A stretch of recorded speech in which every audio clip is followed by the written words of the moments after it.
Hello everyone, welcome to a brand new edition of Boxed. This is edition 3.0. 5 dancers, 5 locations, 5 styles. Have you heard of tutting? Well, until recently I hadn't. Tutting is a street style of dance. Angular movements, sharp, intricate hand gestures, and always staying connected. Tutting is inspired by the reliefs from the tombs of pharaohs in ancient Egypt. King Tutankhamun, King Tut, tutting. Mumbai-based Anjana has returned from New York with her training, twinned it with her Bharatanatyam background and come up with Mudra tutting, a peppy, quirky style in which she expresses what she feels about the boxed idea. What is your greatest fear? Where do you never want to be trapped in? Kuchipudi dancer Reshma shows us how to dance with elan in a really confined space. Have you passed through a home and never really noticed an area? Bharatanatyam dancer Sharanya Chandran pauses to take a look at a place in her family home that she never really paid attention to. Can you open the window please and give me some air, is what contemporary dancer Seher seems to be saying as her body manipulates her thoughts and her mind seems to echo it in her movements. We end this edition with what one dancer says, but what I think all of us are asking. When is it going to be safe to travel? Stranded, locked down, miles away in the UK, Kathak, jazz and contemporary dancer Prasanna sends us his response, waiting to get back home to Kolkata and meanwhile trying to hold it all together with this submission. For Box 3.0, we are delighted to welcome the iconic Aditi Mangaldas to deliver her expert comments. Thank you, Aditi, and welcome to the Boxed family. So now, here is Boxed Edition 3.0.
When I hear boxed, the phrase think outside of the box comes to mind.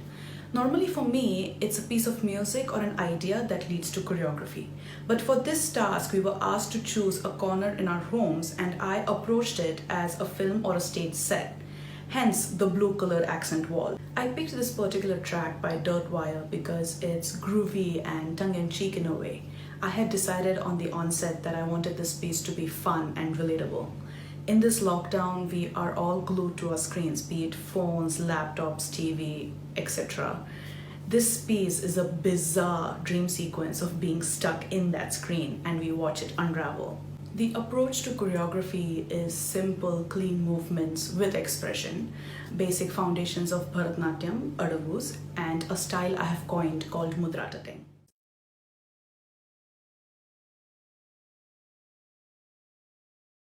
Go go patak boom tak patak boom go go patak boom tak patak boom go go patak boom tak patak boom go go patak boom tak patak boom go go patak boom tak patak boom go go patak boom tak patak boom go go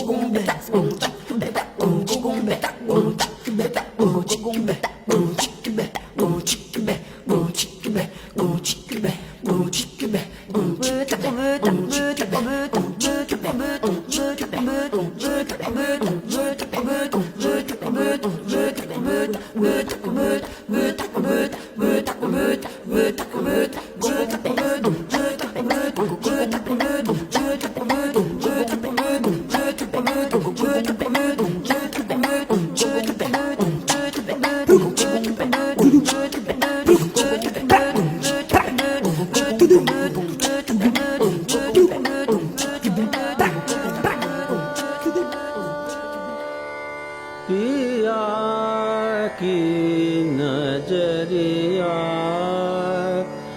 जादू भरी पिया की नजरिया जादू भरी पिया की नजरिया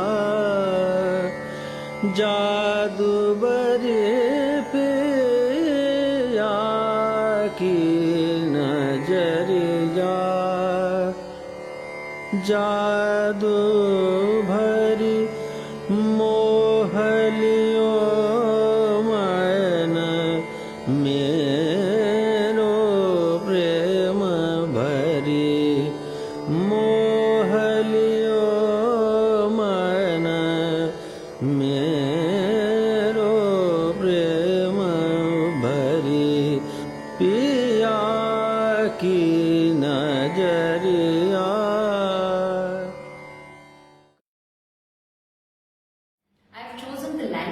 Which is a space that connects my bedroom, which is my current workstation for the lockdown, and the dance space. Through my piece, I've tried to mirror what this lockdown has done to me at a personal level.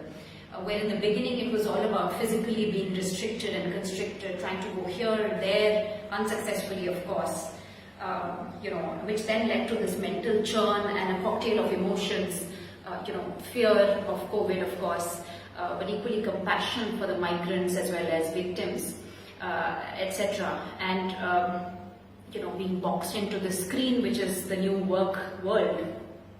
And finally, I think, and this is the phase I am in now, a realization and going within and exploring different dimensions, depth as opposed to spread, and valuing every inch of space and existing relationships, a landing really.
I think what's become increasingly clear during this pandemic um, is the massive disparity between those who come from privileged backgrounds and those who don't.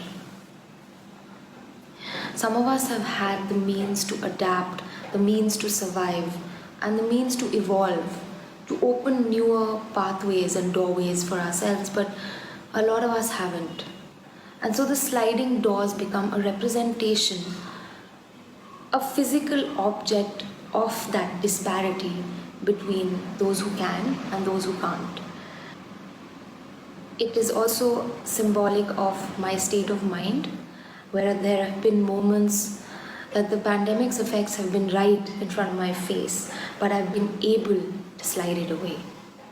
However, there's another side to it completely, where there haven't been fortunate instances, and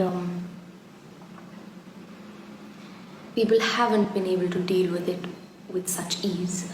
And for them, and for a lot of people, doorways have sort of closed.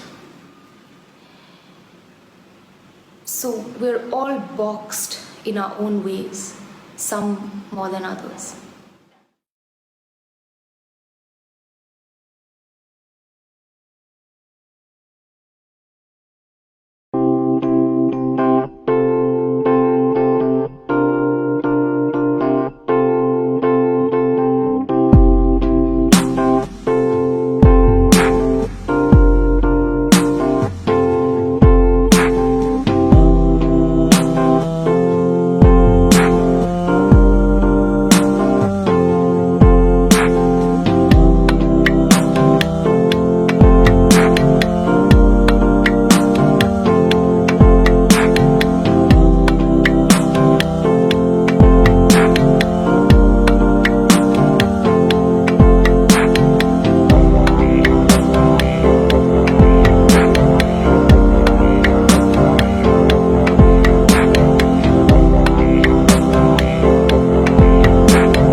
Namaskaram.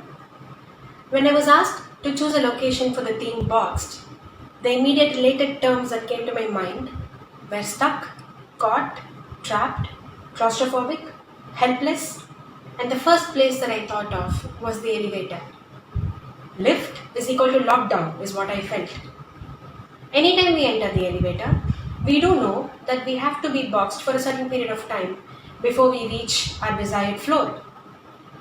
This resonates with the initial stages of lockdown, where we thought just a few days of conscious confinement will give us permanent freedom. We tried to lead a normal lifestyle irrespective of all the restrictions. The reality? Days became weeks, weeks became months. The doors simply refused to let us go out. The lift is carrying us through a variety of emotions at different levels. We're expected to be calm, but there is a lot of restlessness, fear, agitation, and frustration in all our minds. We are curious of the outside world, constantly in doubt, and praying for strength to get us through these times of uncertainty. My heart goes out to those who have been deeply affected by this lockdown, and all that they want to do is break down these walls and jump back to normalcy. For now, all that we can do is wait and keep waiting for the doors to open. Thank you.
This small piece is the reflection of my present condition, as I'm stuck and stranded in UK, away from home and family.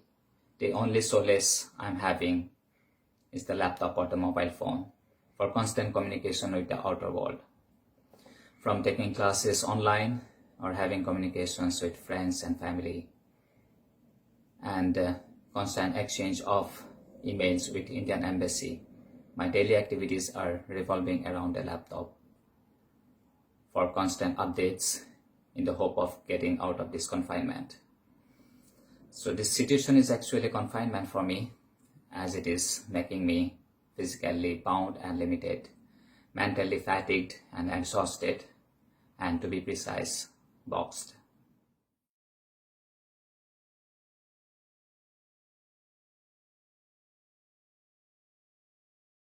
Hi, I'm Aditi Mangaldas. Thank you, Anita, for inviting me to share my thoughts. Special thanks to Anjana, Sharanya, Prasanna, Reshma, and Seher. Thank you so much for sharing your videos. Thank you, Masoom, for the coordination. Often the movement of the mind does not reflect in the movement of the body. But I must congratulate all of you that in varying degrees your bodies have spoken. That itself is a great achievement in the current situation. And combined with the fact that today the movement of the heart starts from a point of anxiety and uncertainty. So it's truly wonderful to see creative sparks in all these videos, and I'm sure that they will go on to become raging creative fires. Interesting choice of spaces and movement vocabulary. Though could there have been a little more risk-taking? I'm no expert at dance critiquing, so I'm just sharing a few thoughts for you all to ponder over. Does the space or the lack of it define or influence or your work? All of you had chosen a space for a specific reason. So do you think this space actually entered work? And I don't mean being constricted, because we are all in confined environments right now. But is it possible for the dance at times to fill that space to an extent that it blasts out of the boundaries? Now for the individual videos. Too much information can confuse the viewer. Maybe the quick and interesting mudra sitting on the chair would have had a layered dynamic had you not gotten up from the chair. A contrast of actually finding that moment of fun and release, even though in severe confinement. Was the reference to the television necessary? Stuck in the screen could have transformed to stuck in the chair. A staircase is referred to as maybe a way out of this predicament. Could you have pulled the shot out and shown this long staircase which right now you're not able to access? The looking out of the arch and the closing of the door, very interesting juxtapositions. Could have been used more, maybe. It was interesting moment of the opening and the closing and the shutting. So the opening and the shutting, itself speaking of the opposing emotions surging within us currently. In the video, when the body did get stuck in the elevator, could that moment have been held? Could the tension be palpable? I think you need to work on that. And look at the vocabulary that precedes this climatic moment and comes out of it. A little more tension. I got a bit confused seeing the steel-colored nails. Was that intentional? Then that detail of pressing desperately on the steel button could have been explored more. We need to look at details. Repetition is a powerful tool, and that draws you into a confined world on its own, which did happen. But could you have made the laptop into the room, maybe? Maybe engaged with it and used your movement vocabulary to take away the focus from the chair. Could the screen have become a mirror? There was a shot, a fleeting moment when you saw your reflection. It was a very moving time, a moving moment. It felt near and distant at the same time. The imagery of the sliding door, a powerful statement, and immediately one was drawn into the narrative. But should you have changed the movement vocabulary once the doors shut? There was definitely a shift in the viewer's perception of space. So should that have changed your dynamics? This is our current new normal. Do be aware of what you include in your space, what the viewer observes as you dance. Because if it is not there for a particular reason, if the intention is not clear, then it's distracting. It was wonderful at times to see a layered narrative in all the videos. Possibly because at that very moment, your intention was crystal clear towards the movement, towards the space or the object that you may have been engaging with, and the camera angle that you chose. And the entire movement came together and was clear and wonderful. Thank you all and many congratulations. And that brings us to the end of Boxed 3.0. Tune in tomorrow at 12 noon to watch an all-theatre special. 5 actors shared their response to the boxed idea. Watch how stand-up comedy flows into political theatre and then onwards into a nuanced response from cinema, location, and the self. Now, to all of you who have written to us, we've received far too many submissions, and so we must announce that that window is closed. But we promise that you will hear from us this coming week, and we will tell you how you can stay connected to the boxed idea. Thank you, Aditi Mangaldas. Thank you to all you brave dancers who have dared and risked and taken this adventure with us. Thank you all for watching. And for now, it's goodbye until next week.